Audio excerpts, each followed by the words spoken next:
Okey, dalam video kali ini cikgu akan teruskan dengan pengoksidaan dan penurunan dari segi penambahan dan kehilangan oksigen. Okey, kalau awak tengok video cikgu yang sebelum ni, cikgu ada cerita tentang apa yang akan berlaku jika pengoksidaan, apa yang berlaku jika penurunan.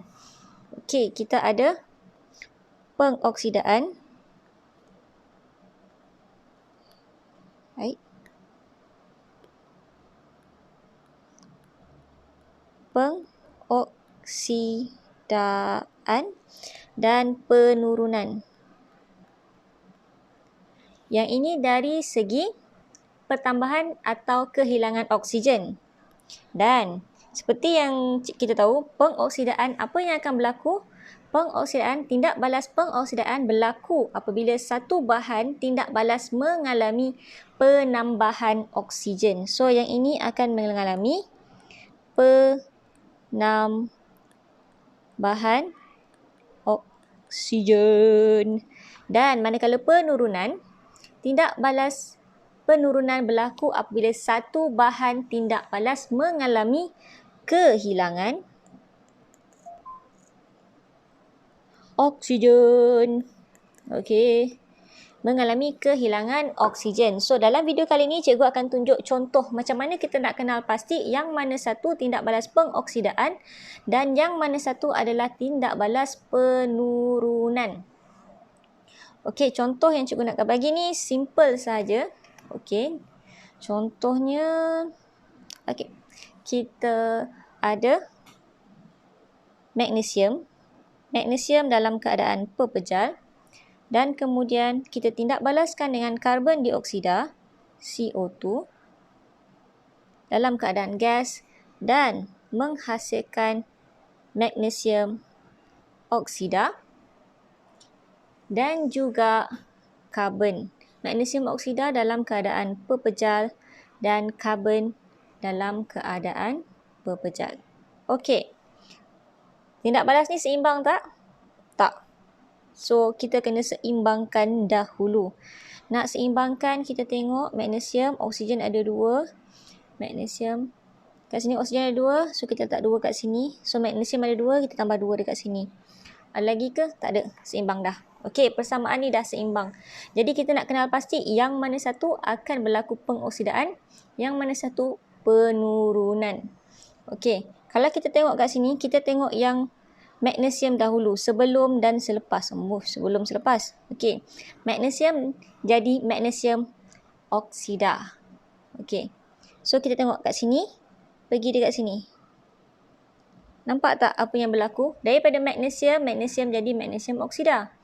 Dia berlaku penambahan oksigen. Jadi yang ini berlaku pengoksidaan. Pengoksidaan. Dekat magnesium ada O. Sebelum tak ada O, lepas ada O. Penambahan oksigen. So, dia ada pengoksidaan. Kenapa? Sebab ada pertambahan oksigen. Dan kita tengok pula pada karbon dioksida. Tengok pada karbon dioksida sebelum dan selepas. Apa yang berlaku? Oksigen dah tak ada. So, maksudnya dekat sini, oksigen tu dah hilang. So, dia berlaku kehilangan oksigen. Dan ini adalah proses penurunan. Okey, kemudian cikgu nak tanya, mana satu bahan yang dioksidakan? Okey, bahan yang dioksidakan adalah magnesium. Kenapa? Dia yang jadi magnesium oksida. So, bahan dioksidakan adalah magnesium. Nak ambil warna apa ni? Kalau apalah. Okey. Yang ini adalah bahan dioksidakan.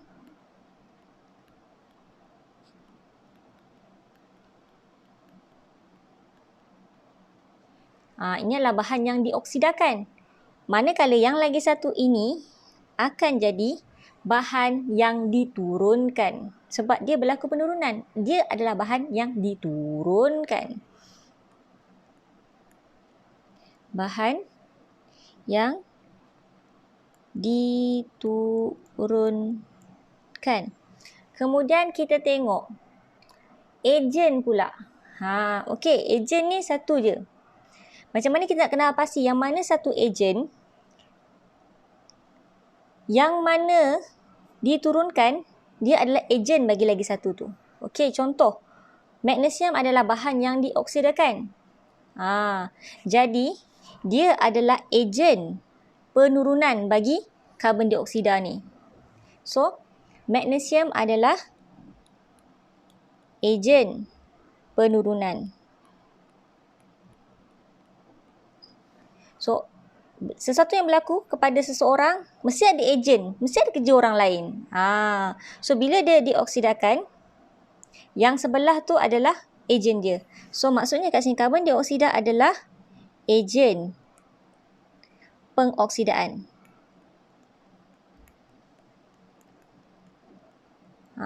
Karbon dioksida ni adalah ejen pengoksidaan. Dia adalah ejen pengoksidaan bagi magnesium. Kalau tak ada ejen, macam mana magnesium boleh teroksida? Sama juga dengan magnesium ni. Macam mana dia boleh dioksidakan? Dia mesti ada ejen dia.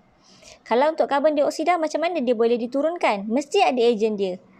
Dan ejen bukan diri dia sendiri. Mesti orang lain jadi ejen. Okey. Ini adalah contoh pengoksidaan dan penurunan dari segi penambahan oksigen ataupun kehilangan oksigen. Okey, itu saja. Ikuti sambungan.